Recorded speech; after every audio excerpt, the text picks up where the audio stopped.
मेरा सारा कारोबार बाबा बौखनाक के भरोसे चलता है। बाबा जी आप वीडियो देखो, आप वीडियो देखो, मैं अपने मुंह से कुछ नहीं बोलूंगा। लो विश्वास देख ले, तो विश्वास मान चल, मेरा वचन मिथ्या नहीं होगा, पल्ले कर दूंगा। बाबा ने बोला आप जाइए, शेष मेरी जिम्मेदारी है। आप विजयी होंगे और नगर पालिका क्षेत्र की जनता की आप सेवा करेंगे। नगर के गरीब लोगों के लिए 396 मकान स्वीकृत करवा के धरातल पर उतारे। अभी हम बड़कोट में मौजूद है। दैनिक उत्तराखंड की टीम अब बड़कोट पहुंच चुकी है और अभी हमारे साथ बीजेपी के जो नगर पालिका में जिन पर भरोसा जताया है, अतुल रावत जी हमारे साथ है। बीजेपी ने उनको अपना प्रत्याशी यहां बनाया है। अतुल रावत पूर्व में भी नगर पालिका अध्यक्ष रहे हैं और अभी लंबी दावेदारों की लिस्ट में बीजेपी ने उनके नाम को फाइनल किया है और वो अपने प्रचार प्रसार में लगे हुए हैं। उनसे हम बात करेंगे कि उनका विजन बड़कोट को लेकर क्या है। सर, स्वागत है आपका दैनिक उत्तराखंड में। बीजेपी ने भरोसा जताया है आप पर, आप प्रचार प्रसार के लिए जा रहे हैं। कैसा चल रहा है प्रचार प्रसार, क्या कह रही है जनता? मैं आपके चैनल के माध्यम से सबसे पहले तो मैं आपका बड़कोट आगमन पर आपका स्वागत करता हूं और माननीय मुख्यमंत्री उत्तराखंड सरकार आदरणीय श्री पुष्कर सिंह धामी जी, भारतीय जनता पार्टी के प्रदेश अध्यक्ष महेंद्र भट्ट जी, शीर्ष नेतृत्व का मैं दिल की गहराइयों से आभार व्यक्त करता हूं, जिन्होंने मुझ जैसे कार्यकर्ता पर भरोसा जताया और मुझे प्रत्याशी घोषित किया। रही बात नगर पालिका चुनाव की, देखिए नगर पालिका चुनाव की तस्वीर बहुत साफ है। आप चलते रहिए, धीरे धीरे आगे बढ़िए। यहाँ पर मैच दूर से दिखाई दे रहा है, मैच भारतीय जनता पार्टी के पक्ष में है। शेष लोग दूसरे नंबर के लिए प्रयास कर रहे हैं कि दूसरे नंबर पे हम कैसे आए। कुछ लोगों का काम करने का, चुनाव लड़ने का अपना तरीका है, भारतीय जनता पार्टी का अपना तरीका है। लेकिन आप लोगों के चैनल के माध्यम से मैं बड़कोट नगर पालिका क्षेत्र की जनता से ये आह्वान करना चाहूँगा कि 2013 से 2018 के कार्यकाल में आपने मेरे पे भरोसा किया। मैंने नगर के गरीब लोगों के लिए 396 मकान स्वीकृत करवा के धरातल पर उतारे, जिसमें से 268 लोग अपने मकानों में रह रहे हैं। एक रास्ता था, आपके चैनल के माध्यम से मैं नगर पालिका क्षेत्र की जनता को और जो लोग इस बात का पता नहीं है, एक रास्ता था। तो जितने उत्तराखंड के मुख्यमंत्री आए बने, सब बड़कोट में आए। माननीय नित्यानंद स्वामी जी, निशंक जी, कोश्यारी जी आए और एक रास्ता है बड़कोट हेलीपैड से बाजार तक, वो रास्ता नहीं खुल पा रहा था। वो था ITI के बीचों बीच और वास्तव में कठिन भी था। मैंने इलाहाबाद हाई कोर्ट से कुछ कागज निकलवाए। देहरादून IMA बीचों बीच सड़क जा रही है, आधा उधर है आधा इधर है। इलाहाबाद यूनिवर्सिटी बीचों बीच ट्रेन जा रही है, आधा यूनिवर्सिटी उधर है आधा इधर है और बीच में ट्रेन जा रही है। मैंने माननीय मुख्यमंत्री जी को उदाहरण दिया, इनका ये कागज है, न तो रेलगाड़ी चल रही है न सैनिक कोई संस्थान है, बड़कोट में ये रास्ता क्यों नहीं खुल पा रहा है। तो यद्यपि माननीय तत्कालीन मुख्यमंत्री आदरणीय श्री विजय बहुगुणा जी, उनका बड़कोट के नागरिकों के प्रति बड़ा अच्छा मतलब दृष्टिकोण था, हमेशा वो विकास की बात करते थे। वो हमारे मेंबर ऑफ पार्लियामेंट भी रहे हैं इस क्षेत्र से। उन्होंने कहा ये रास्ता अभी तक खुला नहीं, मैंने कहा नहीं। उन्होंने उसी समय चीफ सेक्रेटरी उत्तराखंड सरकार आदरणीय राकेश शर्मा जी को बुलाया और कहा आप कल सुबह बड़कोट जाइए, रास्ता खोल के आइए, नहीं तो मैं आपको परसों हटा दूंगा। मुझे थोड़ा सा अटपटा सा लगा कि ऐसा ना हो कि ये बात मेरे ऊपर आए कि आपने मेरी शिकायत की है। बिल्कुल। ये बात मैंने बाद में क्लियर की है कि मैंने शिकायत नहीं की, मैंने अपनी बात रखी और उस पर आदेश पर इम्प्लीमेंट हुआ। राकेश शर्मा जी हेलीकॉप्टर लेके बड़कोट आए, अपने सामने रास्ता खोला और उस रास्ते में आज जनता का आवागमन हो रहा है। ये बिजली के तार मकानों के ऊपर से गुजर रहे हैं। मैं भारत सरकार गया, एक 40 करोड़ रुपए लाया और बिजली के तार सेटलमेंट करवाए ताकि आप 2 मंजिल बनाओ, 3 मंजिल बनाओ, तारें आपकी आड़े नहीं आएंगी। बहुत सारी ऐसी योजनाएं हैं। यानी कि आपका ये मैसेज भी है जनता को कि अगर मैं आपको वो अध्यक्ष के लिए चुनते हैं तो आप सरकार ही नहीं, भारत सरकार से भी बजट खींच के ला सकते हैं। बिल्कुल, मुझे मालूम है। 3 DPR मेरी वहाँ पड़ी हुई थी। सचिव अर्बन डेवलपमेंट ने बोला 2 पर हाथ लगाओ। मैंने राजीव आवास योजना और रोड एंड ड्रेनेज पर हाथ लगाया। सीवरेज की अभी वहीं पड़ी हुई है। अच्छा। सीवरेज में मेरी पहली प्राथमिकता होगी कि बड़कोट में सीवरेज होना बहुत जरूरी है। पेयजल की समस्या का समाधान हो चुका है। 31 तारीख तक नगर के लोगों को पानी उपलब्ध होगा। अच्छा। काम चल रहा है, युद्ध स्तर पर चल रहा है और आने वाले 10 सालों तक पेयजल की कोई दिक्कत नहीं आएगी। उसके बाद व्यापक स्तर पर योजना बन रही है जनसंख्या के आधार पर। आपको पता ही है जितनी जनसंख्या उस हिसाब से बजट अलॉट होता है। अच्छा, सबकी नज़र इसलिए भी इस सीट पर है, इस नगर पालिका सीट पर, कि जो यहाँ के विधायक हैं वो निर्दलीय है और उनके भाई भी निर्दलीय चुनाव लड़ रहे हैं। तो किस तरीके से आप देख रहे हैं? देखिए, माननीय विधायक यमुनोत्री संजय डोभाल जी का भाई एक व्यावसायिक व्यक्ति है। अच्छा। और बहुत अच्छा कारोबारी है। वहाँ तक तो ठीक है। अडानी जी, अंबानी जी देश के नामी कारोबारी, यहाँ तक तो ठीक है क्योंकि देश के विकास के लिए वो काम कर रहे हैं, फैक्ट्रियाँ खोल रहे हैं, इंडस्ट्रियाँ लग रही। लेकिन अगर वो कल के दिन ये बोले कि मुझे भारत का प्रधानमंत्री बना दो, क्या ये संभव है? ये संभव नहीं है। इसलिए राजनीतिक व्यक्ति को राजनीति करनी चाहिए, औद्योगिक व्यक्ति को अपना कारोबार करना चाहिए। कल के दिन जो है, अगर कोई व्यक्ति ये कहेगा कि जिस प्रदेश में एम्स नहीं है मैं वहाँ पे एम्स खोल दूंगा, क्या ये संभव है? नहीं है संभव। एम्स बनाने के कुछ निर्धारित मापदंड है। तो आपको साइड इफेक्ट क्या लग रहे हैं कि अगर मैं उद्योगपति नेता बनता है तो उसके साइड इफेक्ट भी होते होंगे कुछ, जो आप सोच रहे नहीं, नेता बनने का तो मतलब ही नहीं उठता। अच्छा।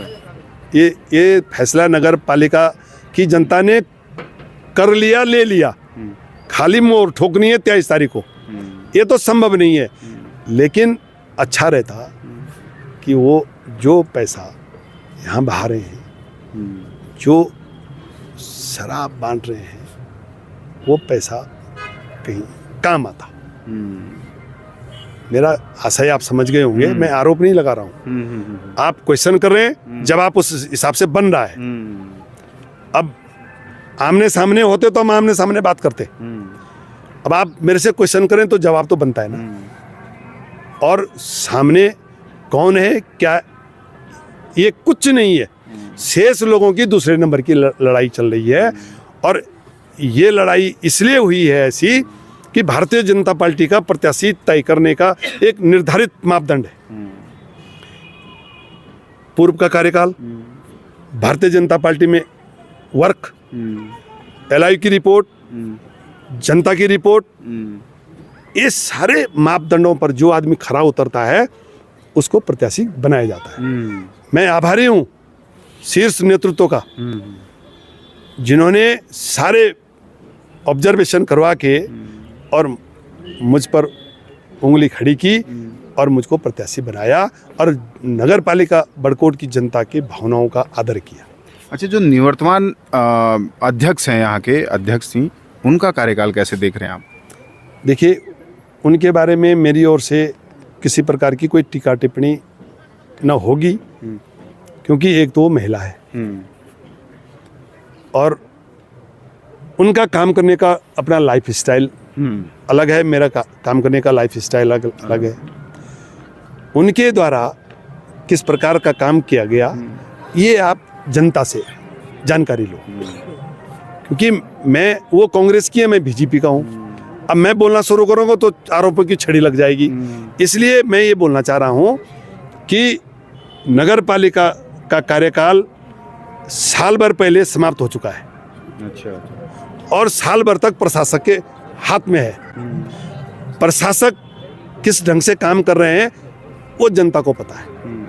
इसलिए उनके बारे में मेरी ओर से किसी प्रकार की कोई टीका टिप्पणी करना संभव नहीं। अच्छा, केंद्र में आपकी सरकार है, राज्य में आपकी सरकार है, आपको यहाँ से प्रत्याशी बनाया है। अगर मैं जनता आपको आशीर्वाद देती है, जिस तरीके से आप बता रहे हैं कि जनता का आशीर्वाद आपको मिलने वाला है, वो बड़े काम कौन से हैं जो आप नगर पालिका अध्यक्ष बनते ही इस क्षेत्र के लिए करने वाले हो? पहला, हॉस्पिटल जो बहुत ज्वलंत मुद्दा है, सीवरेज, पेयजल की बृहद योजना तैयार करना, यातायात, यात्रा का प्रथम पड़ाव है, चारों धामों का पहला पड़ाव है। बाहर से आने वाला तीर्थयात्री उसको लगे हम किसी क्षेत्र में, किसी पालिका के क्षेत्र में प्रवेश कर रहे हैं। उनको ये संदेश जाना चाहिए कि पहाड़ है, दूर है, लेकिन रहन सहन, आओ भाव मैदानी क्षेत्र जैसे। पहाड़ का ये मतलब नहीं है कि हम पहाड़ पे हैं तो यहाँ कुछ नहीं है, सब चीज उपलब्ध है। जो चीज आपको देहरादून मिलेगी बड़कोट मिलेगी। तो पहाड़ और मैदान तो कोई अंतर नहीं है। मैं तो इतना कहना चाह रहा हूँ आप लोगों से कि जिस प्रकार से पूर्व का कार्यकाल रहा मेरा, जनता की नज़र से भी और मेरी नज़र से भी और भारतीय जनता पार्टी की नज़र से भी बेहद संतोषजनक रहा। मैं उस कार्यकाल की ही तरह जनता को साथ में लेके विश्वास अर्जित करके आगे बढ़ूंगा और जो यहाँ पर नगर पालिका के लिए आवश्यक विकास होना चाहिए उस बात को स्टेट की सरकार से और सेंटर की सरकार में रखूंगा और विकास की डोर को आगे बढ़ाऊंगा। सर, लास्ट सवाल मेरा आपसे यह है कि जनता जो और प्रत्याशी हैं उनको ना पसंद करके आपको ही वोट क्यों दे? क्योंकि आप क्या कर सकते हैं जनता के लिए कि जनता को ऐसा लग रहा होगा कि भाई अतुल भाई को ही नेता बनाना है, उनको ही अध्यक्ष बनाना है, अतुल भाई ऐसा कर सकते हैं? पहला कारण, मेरा पिछला कार्यकाल संतोषजनक, कोई आरोप नहीं, किसी प्रकार के कोई घबलेबाजी नहीं, किसी प्रकार के कोई किसी के साथ कोई टसन नहीं। हमने अपना काम किया, जो आया उसकी बात सुनी और उठे और चले। मैं कांग्रेस में था, शिशु मंदिर के आचार्यों का एक प्रतिनिधि मंडल, आपके चैनल के माध्यम से बता रहा हूं, मैं कांग्रेस के सिंबल पर जीता और शिशु मंदिर के आचार्यों का एक प्रतिनिधि मंडल आया कि हमारा विद्यालय जीर्ण शीर्ण हो चुका है, शौचालय नहीं है, बच्चों के बैठने की व्यवस्था नहीं है। मैंने कहा चलो, देखा, हमने 12 लाख रुपए अपने बोर्ड में रख के स्वीकृत करा के काम कराया। बाद में जांच आई, हमारे शीर्ष नेतृत्व ने लिख दिया, आरएसएस का स्कूल है, कैसे दे दिया। मैंने 2 लाइन का पत्र लिखा जो जांच अधिकारी था कि नगर पालिका एक्ट नगर पालिका चेयरमैन और उसके बोर्ड पर बना है। नगर पालिका के चेयरमैन के कैबिनेट ने अगर वो पास कर दिया तो किसी से पूछने की आवश्यकता नहीं। उसके बाद वो इंक्वायरी बंद हो गई। तो कहने का मतलब ये है, जब हम वहाँ पहुँच गए, मेरे लिए ये विषय गौण था कि सामने कौन बोल रहा है। मेरे लिए ये विषय बहुत महत्वपूर्ण था कि ये जो बोल रहे हैं ये नगर के हित के लिए बोल रहे हैं या नहीं बोल रहे हैं। अगर नगर के हित के लिए बोला, मैंने सुना और बहुत गंभीरतापूर्वक उसका समाधान किया। इसलिए जनता मुझे चुनेगी, चाहेगी। मैं जिस दिन टिकट लेके आया, मोटी मोटी बारिश हो रही थी। अच्छा। मुझे 2 बजे पहुंचना था और 7 बजे पहुंच पाया मैं बड़कोट। और उसके बाद जब मैंने जन सैलाब देखा तो मैंने बाबा बौखनाथ का नमन किया। बाबा जी, ये क्या दिखाई दे रहा है? ये दैवीय शक्ति की। जिन लोगों को घर में रहना था वो मेरी इंतजारी कर रहे हैं जब मैं टिकट लेके आया। तो मेरा कहने का मतलब ये है कि भारतीय जनता पार्टी की करनी और कथनी में कोई अंतर नहीं है। भारतीय जनता पार्टी ने ये कर दिखाया। अतुल सिंह रावत, तुम्हारा कार्यकाल, भारतीय जनता पार्टी के कार्यकर्ताओं के साथ तुम्हारा सामंजस्य, जनता की आवाज के अनुसार आप प्रत्याशी घोषित कर दिए गए हैं। जाइए, चुनाव जीतिए, आइए, प्लान बताइए और विकास कीजिए। जनता के साथ साथ यानी कि दैवीय शक्तियां भी आपका साथ दे रही है, ऐसा लग रहा है। बाबा बौखनाग की अपार मेहरबानी कि बाबा बौखनाग वैसे तो सारी जनता के ऊपर है, हमारे ऊपर इसलिए है कि हम भगवान पर विश्वास करते हैं। हम उत्तराखंड के लोग हैं, सनातन धर्म को मानने वाले लोग हैं। और जब बाबा बौखनाग ने टनल जैसी समस्या का समाधान किया, जहां पूरी देश की मशीनरी लग गई थी, कभी किसी मशीन का कुछ टूट रहा, कभी कुछ टूट रहा, बाबा जी प्रकट हुए, सारी मशीनियां किनारे और फंसे हुए मजदूर बाहर। तो देखो बाबा की मेहरबानी है। मैं बाबा बौखनाग की एक घटना बताऊं। मैं पहले दिन गया, जब मैंने पहला चुनाव लड़ा, मैं कहा बाबा जी आपका आशीर्वाद लेने के लिए आया हूँ। झूमे, नहीं नहीं नहीं नहीं हो सकता। मैंने लड़ा, मैंने चुनाव, मैं 95 वोटों से हार गया। दूसरे बार गया, बाबा ने बोला आगे बढ़ो, मैं साथ में हूँ। एक आदमी को छोड़ के 6 आदमी की जमानत जब्त हो गई। अच्छा, यस। इस समय नहीं, पिछले बार कांग्रेस पार्टी ने मेरी पत्नी को टिकट दे दिया। अब मैं बाबा के दरबार में गया, मैं बाबा जी मेरी धर्मपत्नी है। अब बाबा जी जो है लग गए बात करने, सीट आप ही के परिवार में रखूंगा, ये होगा सो। मैंने कहा ना ना ना ना बाबा जी, नहीं, ये बोलिए मैं इसको चुनाव लड़वाऊं या ना लड़वाऊं। बोला नहीं। ओके, मैं आया, अपने घर में बैठा, कांग्रेस के शीर्ष नेतृत्व को बोला टिकट वापस, अब टिकट वापस, मैं चुनाव नहीं लड़वाऊंगा। क्योंकि मेरी दुकान, मेरा सारा कारोबार बाबा बौखनाग के भरोसे चलता है। इस बार क्या कहा बाबा जी ने? बाबा जी आप वीडियो देखो, आप वीडियो देखो, मैं अपने मुंह से कुछ नहीं बोलूंगा। बाबा ने बोला आप जाइए, शेष मेरी जिम्मेदारी है। आप विजयी होंगे और नगर पालिका क्षेत्र की जनता की आप सेवा करेंगे। मैं बाबा बौखनाग के प्रति भी उतना ही कृतज्ञता व्यक्त करता हूं जितना कि अपने सरकार, संगठन और माननीय पुष्कर सिंह धामी जी के प्रति कर रहा हूँ। Thank you. दैनिक उत्तराखंड से बात करने के लिए बहुत बहुत धन्यवाद आपका। धन्यवाद। तो बीजेपी के प्रत्याशी हैं अतुल रावत, और बड़कोट चुनाव में अब नया ट्विस्ट भी आ गया है, क्योंकि अतुल रावत का कहना है कि सरकार उनकी है, भारत सरकार भी है, राज्य सरकार भी है, और जब जनता उनको आशीर्वाद देगी तो वो बजट खींच कर ला सकता है, क्योंकि राज्य सरकार उनकी है, भारत सरकार उनकी है। लेकिन उससे बड़ी उन्होंने बात कही है, वो उन्होंने कही है कि बाबा बौखनाग का भी उनको आशीर्वाद है। जनता के साथ साथ बाबा बौखनाग ने ही उनको मैदान में उतारा है और वो जीतने वाले हैं, क्योंकि इससे पहले का जब वो चुनाव था वो बाबा बौखनाग के पास गए, उनकी पत्नी को जब टिकट मिला, बाबा बौखनाग ने हामी नहीं भरी तो उन्होंने टिकट वापस करवा दिया था।